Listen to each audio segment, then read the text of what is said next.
Well, hello, alums. It's so great to be back with you again today. And this is actually our second installment with the executive director of our LeTourneau Foundation, Tom Bevan. And last time we were together, we really talked about stories, and we kind of ended on Judges 2:10, and you shared a little bit about, you know, what a key verse that is, from the fact that all of a sudden now a generation of people grew up who did not know what had happened before them. And so that importance of someone's story and sharing that and passing that down. And of course, the people watching this, they love LeTourneau University. They were students here. And they have a story. And they have a story, absolutely. We've heard a lot of stories. Yeah. And so we are really living in really pretty unprecedented times right now, going through some things that a lot of us have not seen, at least I haven't experienced in my lifetime. So people out there thinking, well, I want to be able to help the university. How does the foundation come around these people, you know, at a time like this? And how does your work with people help them to think about the university? Yeah, it's a really good question, and it's something we've had to really rethink a little bit here, right, in the last few months, especially with some of the needs of our students and some of the, you know, after we get everything defined, then there's always things that come up that we have to try to address. But that's been fun, just to see what the Lord's been doing in some of that. So, yeah, well, and some of, to answer that, as you know, is to really kind of, you know, lay out why we started this foundation. It's brand new. We just filed it in 2018. It's a brand new foundation. It's not, some would harken back to the old days of a different kind of foundation than what we had here today. But this is what's known as the supporting organization of the university. It is on a level playing field with the financial services arena. I'm a financial services professional, still myself, still licensed in the state of Texas as a fiduciary. And as a fiduciary, it acts in a way, it does some things that the university might not be able to do for itself. It might, for example, otherwise contract out some of the things that we do and incur some cost, and maybe even put ourselves at arm's length from some of the relationships that we really treasure, you know, within the university as well. So what the foundation is about, at probably one level, at its largest level, highest level, is estate and legacy planning, helping people tell their story and put together estate and legacy plans, which is something, again, I've been doing for 20 plus years. Their story finds resonance in, and then they can potentially give through, and we'll come back to that in our next session. But in this particularly unprecedented time, you've had the experience, I've had the experience, you especially, as you're out recruiting immediate dollars, immediate relief dollars, if you will. People say, you know, man, Terry, I love the school. I want to help with that need, but that's a big number, and I can do it. I just don't know where I'm going to get it from. Right. 80 to 90% of the nation's wealth is what's called in illiquid assets, which means it has to be sold, taken out of some kind of a position, sometimes a tax-exposed position, before they can give it. That's not complicated, but it's complex. Yeah. The tax code right now, especially as we sit here in 2020, the Secure Act, as it was called before we got into this year, but then when Corona really hit in force, the CARES Act, as it's referred to, is allowing for some very strategic things that people can do giving-wise this year, particularly from the illiquid assets, from that 80 to 90% position. So we then plug in. We are plugging in. We've been doing a lot of security, handling a lot of security gifts.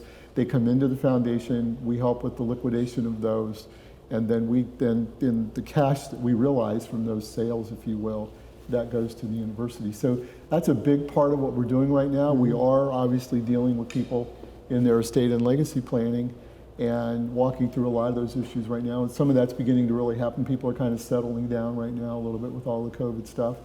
And they're beginning to say, okay, I realize I really do need to make some decisions about my estate planning.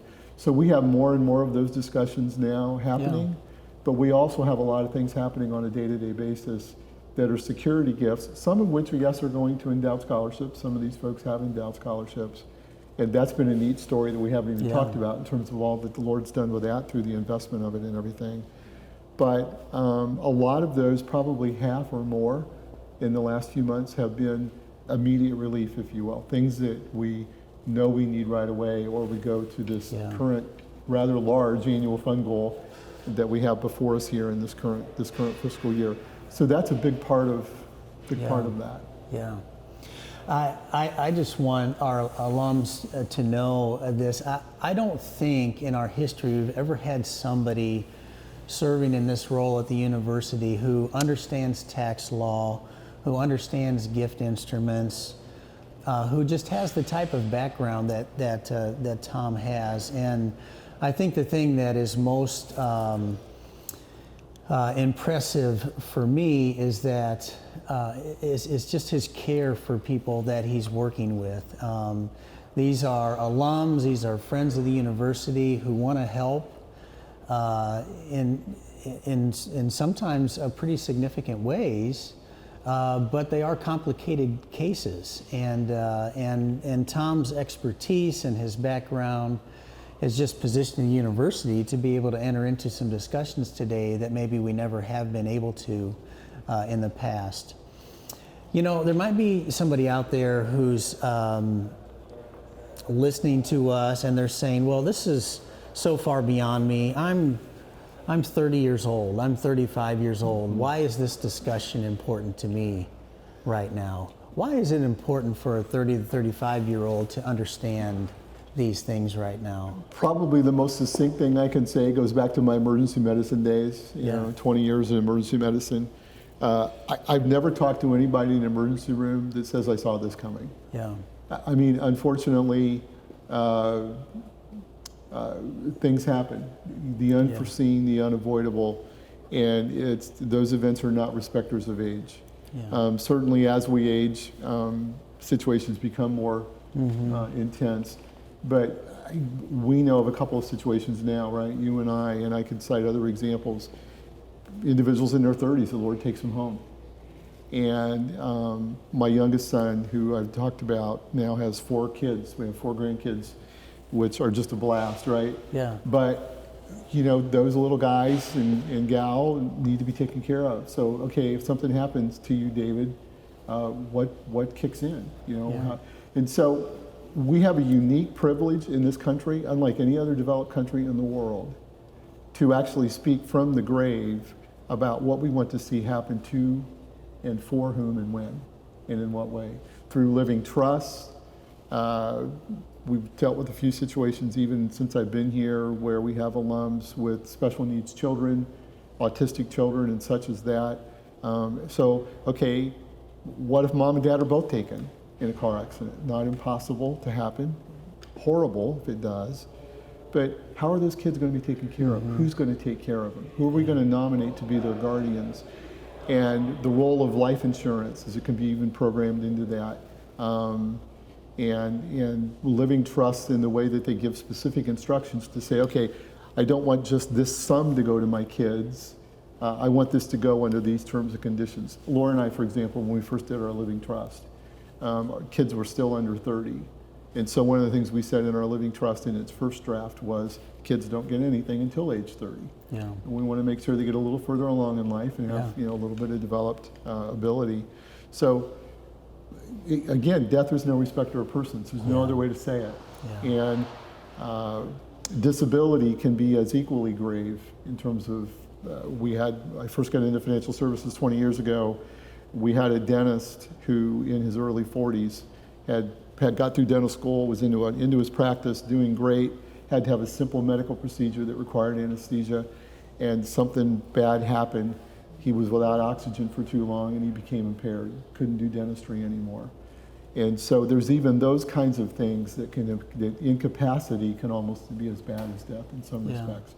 So good, effective estate legacy planning begins really the day you get married and you begin to have children, because you want to make sure, okay, not only God's story in your life, as we talked about in the last session, and maybe the life of your parents gets passed on to your kids and your kids' kids, but that you also take care of them in a very meaningful way. Well, we're so grateful that we can bring this type of information to our alumni. I think some people would think some of these conversations are hard and difficult, and I don't want to deal with these kind of things. But we're going to have an opportunity to talk further in our next session about legacy planning. And so we'll look forward to seeing you again in November.